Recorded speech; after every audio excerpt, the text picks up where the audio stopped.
প্রত্যেক গ্রামেই দেখবেন কম হোক বেশি হোক কিছু পাতি নেতা আছে, মানে এদের মুড আরো বেশি। আপনারা অবগত আছেন, এই যে গত 15 বছর মাহফিল হইতে হলে আগে তাদের কাছে যাওয়া লাগে, আছে না এরকম? কয় আমার নামটা পোস্টারের কোন জায়গায় আছে, আমারে কি অতিথি রাখছো বলো, এরকম আছে না নাই? কয় আমি অনুমতি দিলে মাহফিল হবে, অনুমতি না দিলে। আমি গত কয়েকদিন ধরে শুনতে পাচ্ছি এখন নাকি বাংলাদেশে অনেক জায়গায় এরকম আরো কিছু পাতি নেতা বের হয়েছে। সাবধান করে দিচ্ছি, আগের 15 বছরে এরকম গুন্ডামি মাস্তানি করে দেশ থেকে পালানোর সুযোগ এরা পেয়েছে। আগামীর বাংলাদেশে আলেমদের বিরুদ্ধে, কোরআনের মাহফিলের বিরুদ্ধে কেউ নেতাগিরি করলে আগামী দিনে বাংলাদেশে যুবকেরা দেশ ছেড়ে পালানোর সুযোগও দিবে না।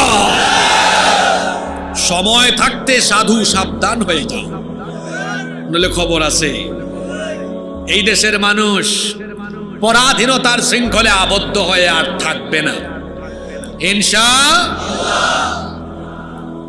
তো বলতেছিলাম পাতি নেতারা বেশি বেশি মুড নিয়ে থাকতো। তোমার নেতা তো এয়ারপোর্টে গিয়ে টিকিট কেটে উড়াল দিল, আর তুমি এমন চামচা, তুমি তো ঢাকা এয়ারপোর্ট যাওয়ার জন্য ভাড়ার পয়সাও তোমার নাই। তোমার নেতা তো তোমাকে রেখে চলে গেল। হ্যাঁ, এইরকম গুন্ডামি মাস্তানি অহংকারী আচরণ মোমেনের নয়। মোমেন তো হবে ভদ্র, মোমেন তো হবে বিনয়ী। বলেছেন কি? আল্লাহ তাআলা বলছেন মোমেনরা অহংকারী হয় না, তাহলে তারা কেমন হয়? আল্লাহ তাআলা বলছেন ওয়া ইবাদুর রাহমানিল্লাযীনা ইয়ামশুনা আলাল আরদি হাওনা। রহমানের বান্দা হলো তারা দুনিয়ার বুকে নম্রভাবে ভদ্রভাবে বিচরণ করে যারা, তারা অহংকারী হয় না।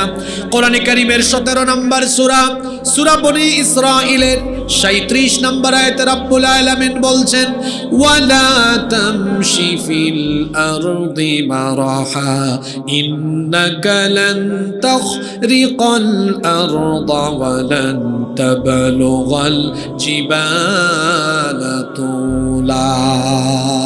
আল্লাহ তাআলা বলছেন অহংকারী হয়ে জমিনে বিচরণ করো না, কারণ তুমি তো অহংকারের সাথে হেঁটে মাটিকে ফাটিয়ে দিতে পারবে না।